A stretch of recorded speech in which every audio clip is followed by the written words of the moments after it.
Well, this is a Bio Blitz. This is the first of its kind event in Trinidad and Tobago, and I think the Caribbean as well. But they've been going on for since the mid-1990s in America and Europe. And it's an event where you gather a group of experts, people who can identify plants and animals and all sorts, and you choose an area. In this case, we're choosing Tucker Valley, which is in the Chaguaramas National Park. And then in 24 hours, you try and record as many different types of species of plants and animals and fungi as possible. Every living thing, just trying to identify. Several benefits. First one is it gives a snapshot of what's living here now. And that's going to be of use to the national park managers. They can sort of start planning a bit more environmentally friendly tourism, where they can say, look, we've got this here, come and see it. It's also going to have the effect of the people who come along and take part are going to know more about their own local place, about their country, what lives in their country. And this will hopefully make them more involved in environmental and biological biodiversity matters. And next time someone hears about an endangered animal, they'll actually think about it a bit more because they might have been out there and seen it. And it just hopefully encourage people to care for their environment more.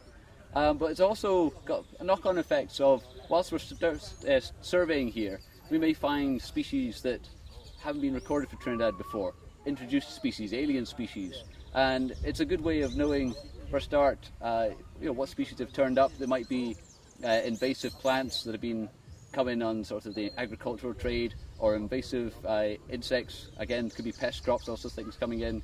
And detecting them and seeing what's going on, it does help in the long-term control of these species if they're problematic to the country. We've got 7 different groups heading out today. We've got a marine group heading down to Marguerite Bay. They're going to be diving and snorkeling around looking for coral reef fish, corals themselves, sponges, echinoderms, and anything else living in the sea. They're also going to check out Williams Bay. We've got a freshwater group, and they're heading out to the Quesa River and some of the smallest streams in the valley, and they're going to be looking at all the plant and animal life in the streams. Then we've got a bird group heading up and down the valley, getting up into the high mountains, down at the coast, looking for all the birds they can find. We've got a mammal group. The mammal group can be heading out. Most of their work's probably going to be better at night, using torches to spotlight for mammals, but they're also setting a few small traps, little harmless traps which catch the animals without hurting them, and also some net traps, mist net traps to catch bats. And again, they can catch, examine, and release the animals unharmed. And then there's the reptile and amphibian group.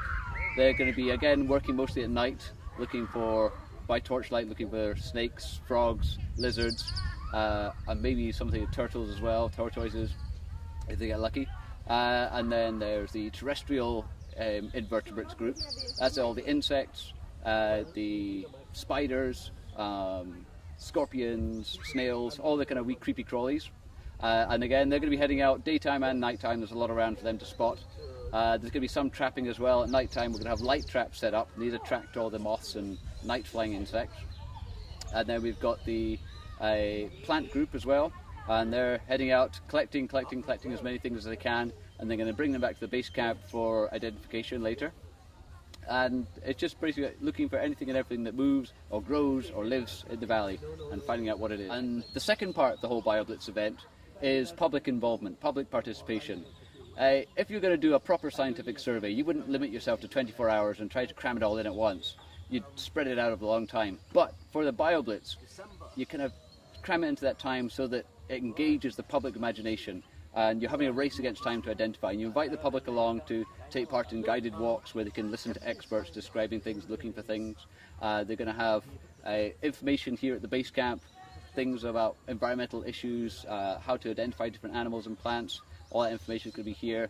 We've got groups from the Environmental Management Authority Youth Ambassadors to the Trinidad and Tobago Field Naturalist Club, the Wildlife Division, the Emperor Valley Zoo, all going to be sending people down to get involved. And the public are going to have the chance on the second day of the event to sign up for guided walks and to see what's happening at the base camp. And at the same time, they can go out themselves into the valley and look for stuff, bring it back, see if it can be identified, take notes, and let us know what's happening. What would you say to the general public about continuing to get involved in protecting and managing? Well, there's lots of different ways to get involved. You can come along and field trips that the Trinidad and Tobago Field Naturalist Club do every month. So hopefully we'll get a few more people joining them. There's also, things like taking part in future Bio Blitzes. The idea is that if everything goes well this time, we're going to have them once a year and move the location around the country. And hopefully go across to Tobago as well, have them down in the south of Trinidad, over in the east, and try and get little snapshots all over the country. So there's long-term plans for making the event more sustainable. I should say this has been, I think, a great occasion. So far we've got lots of different groups involved, from universities to companies to businesses to also NGO groups. So it's a good event to bring people together. We've got great sponsorship from First Citizens Bank. We've had help from the CDA, the Chaguaramas Development Authority, and allowing us to run the event here. So it's been a great event for bringing folks together.